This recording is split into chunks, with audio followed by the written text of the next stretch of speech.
إن الله لا يخيب عبدا تفاءل به خيرا. دع ابتسامتك تغير العالم ولا تسمح للعالم أن يغير ابتسامتك.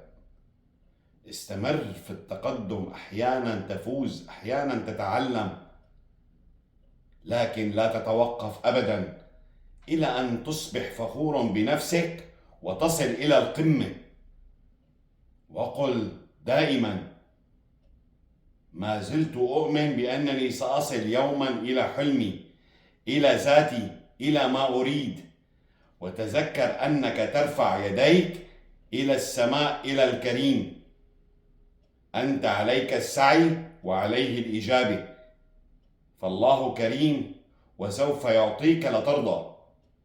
وفي النهاية كلنا سنكون ذكرى.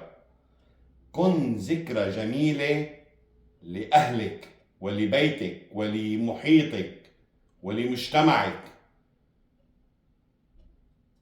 ودمت بألف خير.